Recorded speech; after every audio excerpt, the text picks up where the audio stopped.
Election ایک رسمی کاروائی ہے، اس میں کوئی شک نہیں ہے، لیکن مجھے لگتا ہے کہ 2018 کا الیکشن بھی ایک رسمی کاروائی تھی، لیکن جب پولنگ ڈے آیا تو اس دن جو توقعات تھی عمران خان صاحب کی وہ پوری نہ ہوئیں، اور پھر اس میں جو آزاد امیدوار ہیں وہ آگے بیچ میں پیپلز پارٹی کو سندھ میں مگر حامد صاحب اس دن تو دیکھیں نا کم از کم شیر کا نشان تو تھا نا. نہیں، میری ذرا بات سن لینا. جی وہ آپ کی بات درست ہے، جی آپ کی بات درست ہے، لیکن جو 2018 پہلے ہم کمپیئر کرتے تھے جی کہ 2024 میں وہی ہوگا جو 2018 میں ہوا، یہی بات کرنے لگا تھا، لیکن اب ہم وہ کمپیریزن نہیں کر سکتے.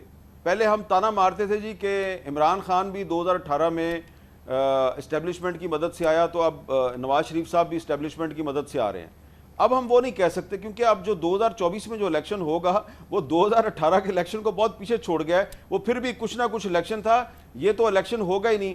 لیکن اس کے باوجود میں سمجھتا ہوں کہ 8 فروری کو اگر تحریک انصاف کے، اگر پیپلز پارٹی کے اور جماعت اسلامی کے اور پارٹیوں کے ووٹر جو ہیں وہ بڑی تعداد میں نکلیں، ووٹ ڈالیں، خاص طور پہ جو تحریک انصاف کے ووٹر ہیں، اگر ان کو موبلائز کر لیا جائے اور ان کی ایک بڑی تعداد جیتنے میں کامیاب ہو جائے، تو پھر میں سمجھتا ہوں کہ تحریک انصاف کے جو جیتنے والے کینڈیڈیٹ ہوں گے ایم اور ایم پی اے، جس خواب کو آپ تشکیل دے رہے ہیں کہ وہ بڑی تعداد میں نکلیں اور وہ جیت جائیں، تو یہ سب کچھ اس لیے ہوا ہے کہ پی ٹی آئی کے ووٹرز نکل آئیں اور اس دن ووٹ دے دیں اور پھر اعلان ہو جائے کہ پی ٹی آئی الیکشن جیت گئی؟ نہیں ہوا. آپ صحیح کہہ رہے ہیں، آپ صحیح کہہ رہے ہیں، لیکن دیکھیں یہ جو ہمارے جو لوگ اس طرح کے منصوبے بناتے ہیں، تو منصوبے تو وہ بہت بڑے بڑے بناتے ہیں، لیکن وہ جو ان کے منصوبے ہوتے ہیں وہ اکثر آپ نے دیکھا ہے جو بھی وہ منصوبے بناتے ہیں وہ اکثر منصوبے فیل ہو جاتے ہیں.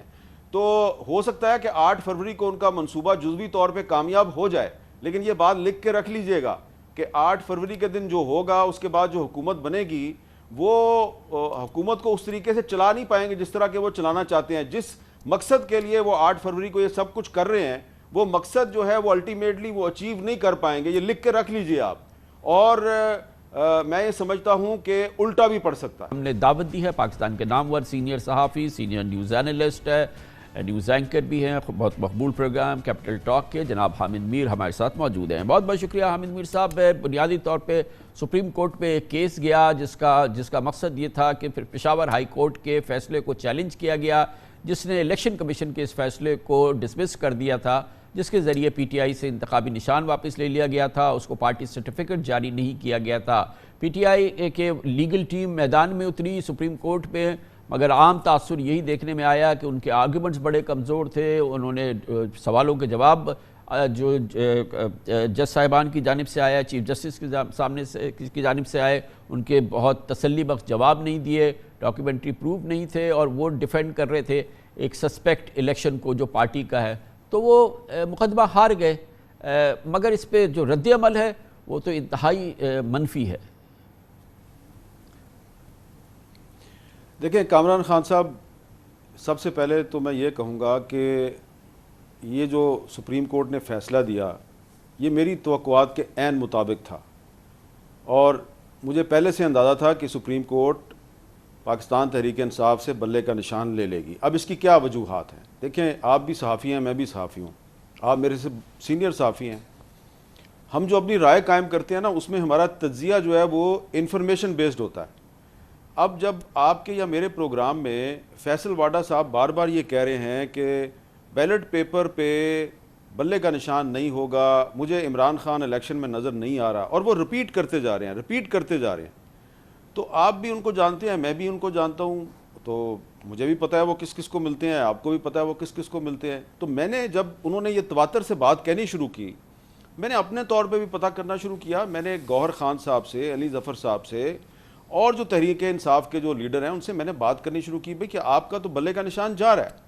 تو وہ بڑے کانفیڈنٹ تھے کہ نہیں، ہمارا بلے کا نشان کیسے جا سکتا ہے. میں نے کہا یار آپ تو آئین اور قانون کی بات کر رہے ہیں، لیکن جب فیصلہ ہو جائے تو پھر اس کو عملی جامہ پہنانے کے لیے ٹیکنیکل گراؤنڈز تو مل جاتی ہیں. تو میرے سے یہ جو ہمارے تحریک انصاف کے دوست ہیں یہ میرے سے ایگری نہیں کرتے تھے. میں ان سے کہتا تھا الیکشن 8 فروری کو ہونا چاہیے، الیکشن میں آپ کو حصہ بھی لینا چاہیے، لیکن یہ آپ کو بتا دوں کہ آپ کے پاس بلے کا نشان نہیں ہوگا. تو اب وہی ہوا ہے، بلے کا نشان ان کے پاس نہیں ہے. میں اس آبزرویشن سے اتفاق نہیں کرتا کہ تحریک انصاف کے وکلاء جو ہیں انہوں نے اپنا مقدمہ جو ہے وہ صحیح طریقے سے پیش نہیں کیا یا انہوں نے کمزور آرگومنٹس دکھائے. دیکھیں جو سپریم کورٹ کی کارروائی بظاہر آپ کو لائیو نظر آ رہی تھی, اس میں آپ بہت سی جو ڈاکومنٹس ہیں جو ججز کے پاس تھیں اور وکلاء کے پاس تھیں, جو وکلاء دکھانا چاہ رہے تھے اور ایک جج صاحب جو ہے وہ دیکھنے میں انٹرسٹڈ نہیں تھے, وہ ڈاکومنٹس آپ کو نظر نہیں آ رہی تھیں. تو اس لیے میں یہ سمجھتا ہوں کہ ٹیکنیکل گراؤنڈز پہ آپ کوئی بھی فیصلہ کر سکتے ہیں. جب کوئی جرنلسٹ یہ فیصلہ کر لے, میں پیرافریز کرتا ہوں, گویا آپ یہ فرما رہے ہیں کہ جو سیٹرڈے کو فیصلہ آیا وہ فیصلہ آیا تو ہے سیٹرڈے کو, اعلان اس کا سیٹرڈے کو ہوا, مگر وہ فیصلہ ہو گیا تھا کئی ہفتوں قبل, یا ہم یہ نہیں کہہ سکتے کہ لکھ لیا گیا تھا, مگر یہ فیصلہ ہو چکا تھا. دیکھیں نا اس فیصلے کو اناؤنس کر رہے تھے فیصل واڈا صاحب, میرے دوست ہیں, بار بار اس فیصلے کو اناؤنس کر رہے تھے. اور فیصل واڈا صاحب جو ہیں وہ جب ایک فیصلہ اناؤنس کرتے ہیں بار بار کہ بھئی بلے کا نشان نہیں ہوگا, عمران خان الیکشن میں حصہ نہیں لے گا, وہ جیل سے باہر نہیں آئے گا, تو پھر مجھے پتا ہے کہ وہ یہ فیصل واڈا تو نہیں بول رہا نا, یہ تو کوئی اور بول رہا ہے. اب یہ میری بات کچھ لوگوں کو بری لگے گی, میں ان سے معذرت چاہتا ہوں, لیکن میں جناب فیصل واڈا صاحب جو ہیں ان کی بات کو بڑی میں اہمیت دیتا ہوں. دیکھیں ٹیکنیکل گراؤنڈز پہ کسی پارٹی کے خلاف فیصلہ دینا جو ہے یہ ایسے ہی ہے کہ ٹیکنیکل گراؤنڈز پہ ایک سابق وزیر اعظم ذوالفقار علی بھٹو کو پھانسی دے دی گئی. آپ لاہور ہائی کورٹ کا فیصلہ پڑھ لیں, آپ سپریم کورٹ کا فیصلہ پڑھ لیں, بھٹو کیس میں اس کو کہیں پہ ایک نظیر کے طور پہ پیش نہیں کیا جاتا, لیکن ٹیکنیکل گراؤنڈز پہ آپ نے ایک پرائم منسٹر کو پھانسی کی سزا دے دی, کیونکہ جو مولوی مشتاق حسین صاحب تھے ہائی کورٹ میں اور پھر اوپر جو انوار الحق صاحب تھے انہوں نے پہلے سے فیصلہ کیا ہوا تھا. تو جب جج فیصلہ کر لیں کہ انہوں نے ایک خاص فیصلہ سنانا ہے تو ٹیکنیکل گراؤنڈز وہ ڈھونڈ لیتے ہیں. جس طرح کہ میں اپنی مثال پیش کر دیتا ہوں, آپ کی نہیں کرتا. اگر میں نے بطور جرنلسٹ یہ فیصلہ کر لیا کہ آج میں نے انٹرویو کرنا ہے عمران خان کا یا نواز شریف کا, یا میں نے آج انٹرویو کرنا ہے مولانا فضل الرحمان کا, اور میں نے اپنے اس انٹرویو میں ان کو ناک آؤٹ کر دینا ہے, میں نے ان کے بقیے ادھیڑ دینے ہیں, میں نے ان کے چیتھڑے اڑا دینے, تو میں یہ کر دوں گا. اور وہ میں ایسے سوالات کروں گا, ان کو فریم اس طرح کروں گا, ان کی بات نہیں سنوں گا, کاؤنٹر کویشچن اس طرح کے کروں گا, ان کو بولنے نہیں دوں گا, تو میں اپنا ٹارگٹ اچیو کر لوں گا. لیکن اگر میں یہ سمجھوں کہ مجھے اپنی جو پروفیشنل جو مجھے میری اخلاقیات ہیں, جو میری پروفیشنل ریڈ لائن ہے, اس کو کراس نہیں کرنا اور ان کو بھی سننا ہے اور ایک دشمن کے طور پہ ان کو ٹریٹ نہیں کرنا, تو پھر میں ان کے ساتھ فیئر رہوں گا. تو اس طرح یہ پہلی دفعہ تو نہیں ہوا, یہ پاکستان میں ہماری جو سپریم کورٹ ہے یہ کئی دفعہ کر چکی ہے. مگر اس کا ایک نتیجہ تو ہوا ہے نا حامد میر صاحب, جو کہ ہم سب کے لیے بڑا تشویشناک ہے, 25 کروڑ پاکستانیوں کے لیے آئی گیس بڑا تشویشناک ہے کہ ایک بار پھر ہم ایک ایسے الیکشنز کی جانب جا رہے ہیں جس کی کوئی کریڈیبلٹی نہیں ہے, جس کی ایک بڑی کرٹیکل پارٹی کو جو ہے باقاعدہ ناک آؤٹ کر دیا گیا ہے. ایک پرٹیکولر پارٹی کو پرٹیکولرلی صاف لگ رہا ہے کہ اس کو تمام فوائد اور تمام اس کو انیشیٹیوز حاصل ہیں. ایک بار پھر یہ ہماری بڑی بدقسمتی ہے کہ ہم جمہوریت بھی ہیں اور ہم الیکشن کی طرف بھی جا رہے ہیں جو جمہوریت کی سب سے بڑا ستون ہوتا ہے, مگر اس ماحول میں اور اس انداز سے جس کے حوالے سے فیصلے آپ نے بتایا کہ پہلے سے آ گئے, یعنی کہ جو سپریم کورٹ کے فیصلے وہ پہلے سے آ گئے, تو الیکشن کا نتیجہ تو بتانا اب کوئی مسئلہ ہی نہیں ہے. تو یہ الیکشن ایک رسمی کارروائی ہے. الیکشن ایک رسمی کارروائی ہے, اس میں کوئی شک نہیں ہے, لیکن مجھے لگتا ہے کہ 2018 کا الیکشن بھی ایک رسمی کارروائی تھی. لیکن جب پولنگ ڈے آیا تو اس دن جو توقعات تھی عمران خان صاحب کی وہ پوری نہ ہوئیں, اور پھر اس میں جو آزاد امیدوار ہیں وہ آگے بیچ میں پیپلز پارٹی کو سندھ میں. مگر حامد صاحب اس دن تو دیکھیں نا کم از کم شیر کا نشان تو تھا نا. نہیں, میری ذرا بات سن لینا. جی وہ آپ کی بات درست ہے, جی آپ کی بات درست ہے, لیکن جو 2018 پہلے ہم کمپیئر کرتے تھے جی کہ 2024 میں وہی ہوگا جو 2018 میں ہوا, یہی بات کرنے لگا تھا. لیکن اب ہم وہ کمپیریزن نہیں کر سکتے. پہلے ہم تانا مارتے تھے جی کہ عمران خان بھی 2018 میں اسٹیبلشمنٹ کی مدد سے آیا, تو اب نواز شریف صاحب بھی اسٹیبلشمنٹ کی مدد سے آ رہے ہیں. اب ہم وہ نہیں کہہ سکتے کیونکہ اب جو 2024 میں جو الیکشن ہوگا وہ 2018 کے الیکشن کو بہت پیچھے چھوڑ گیا ہے. وہ پھر بھی کچھ نہ کچھ الیکشن تھا, یہ تو الیکشن ہوگا ہی نہیں.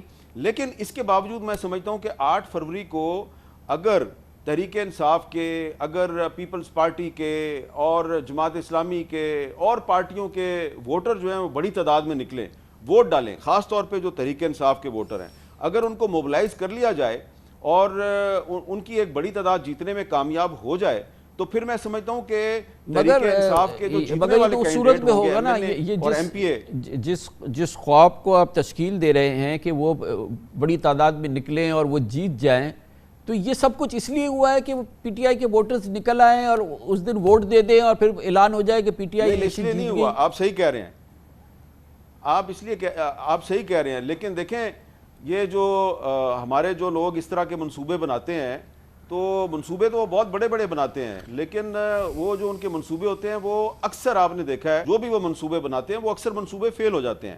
تو ہو سکتا ہے کہ 8 فروری کو ان کا منصوبہ جزوی طور پہ کامیاب ہو جائے، لیکن یہ بات لکھ کے رکھ لیجئے گا کہ 8 فروری کے دن جو ہوگا اس کے بعد جو حکومت بنے گی وہ حکومت کو اس طریقے سے چلا نہیں پائیں گے جس طرح کہ وہ چلانا چاہتے ہیں. جس مقصد کے لیے وہ 8 فروری کو یہ سب کچھ کر رہے ہیں وہ مقصد جو ہے وہ الٹیمیٹلی وہ اچیو نہیں کر پائیں گے. یہ لکھ کے رکھ لیجئے آپ. اور میں یہ سمجھتا ہوں کہ الٹا بھی پڑ سکتا ہے. لیکن اب یہ فرمائیے گا کہ ایک جانب تو یہ ہے، اب ایک دوسری جانب ہم سپریم کورٹ آف پاکستان دیکھ رہے ہیں جس میں جسٹس قاضی فائز عیسیٰ کا بڑا انتظار تھا. اب ان کا یہ فیصلہ آ گیا، اس کے بارے میں جو عوامی آ رہا ہے وہ ہم چاروں طرف ہر طرف پھیلی ہوئی ہے وہ ہم دیکھ رہے ہیں. اس سے پہلے 2 جج صاحبان استعفیٰ دے کے جا چکے ہیں، جسٹس اعجاز الحسن، جسٹس مظاہر اکبر نقوی. آئندہ کے چیف جسٹس استعفیٰ دے کے جا چکے ہیں. بتایا گیا ہے کہ جی ان پر بھی کرپشن کے الزامات تھے مبینہ طور پہ. اندر مزید اطلاعات آ رہی ہیں جو عدالت عالیہ ہے ہماری ہائی کورٹس کے، وہاں پر بھی ایک بے چینی کی کیفیت ہے. سپریم کورٹ کے اندر بھی جو کئی جج صاحبان ہیں وہاں پر بھی یہ سیرت ہے. ایک جانب سپریم کورٹ میں ایک تاریخی یہ چیز ہوئی ہے کہ 2 جج جو ہیں وہ استعفیٰ دے کے جا چکے ہیں. پھر یہ فیصلہ آیا ہے، پھر یہ عدالتی نظام ہے، اور ابھی عمران خان کے اور دوسرے لوگوں کے پی ٹی آئی کے ان گنت کیسز ان عدالتوں کے اندر ہے. ایک طوفان ہے جو کہ ان عدالتوں میں اس وقت چل رہا ہے اور کوئی آتش فشاں ایسا لگتا ہے کہ بنتا نظر آ رہا ہے. دیکھیں یہ جو 2 جج صاحبان استعفیٰ دے کے گئے ہیں میرا خیال ہے انہوں نے بہت اچھا کیا ہے، کیونکہ ان کے خلاف جو الزامات ہیں وہ بہت سنگین نوعیت کے تھے. اور یہ جو 2 جج صاحبان ہیں یہ آج جو آپ کو سپریم کورٹ میں جو پولرائزیشن اور گروپنگ نظر آ رہی ہے، ججز کے درمیان جو کشیدگی نظر آ رہی ہے، اس میں ان 2 جج صاحبان کا بڑا کردار تھا. مظاہر نقوی صاحب جب لاہور ہائی کورٹ میں تھے تو وہاں سے انہوں نے یہ کام شروع کیا تھا، اور اعجاز الحسن صاحب تھے سپریم کورٹ میں پچھلے کئی سال سے، وہ یہاں بیٹھ کے یہی کام کر رہے تھے. اور جب عمران خان کے دور میں قاضی فائز عیسیٰ پہ ریفرنس فائل کیا گیا تھا تو اس ریفرنس میں بھی یہ جج صاحبان اور ان کے کچھ دیگر ساتھی جج صاحبان تھے، ان کا جو کردار تھا اس کی وجہ سے آج قاضی فائز عیسیٰ صاحب پہ یہ الزام لگایا جاتا ہے کہ آپ انتقام کی سیاست کر رہے ہیں یا آپ ایک پارٹی سے انتقام لے رہے ہیں. میری یہ توقع تھی کہ قاضی فائز عیسیٰ صاحب جو ہیں وہ چیف جسٹس بننے کے بعد یہ جو گروپنگ ہے اس کو ختم کریں گے، اور مجھے یہ توقع بھی تھی کہ کم از کم تحریک انصاف کے خلاف کوئی اگر بہت ہی کرٹیکل قسم کا کیس آئے گا تو قاضی فائز عیسیٰ صاحب اس بینچ میں نہیں بیٹھیں گے، کیونکہ یہ روایت میں نے دیکھی ہے کہ ماضی میں ایسا ہوتا رہا ہے، اور وہ نہیں بیٹھیں گے. کاش کہ وہ اس بینچ میں بھی نہ بیٹھتے 3 ممبر بینچ میں، لیکن وہ بیٹھ گئے.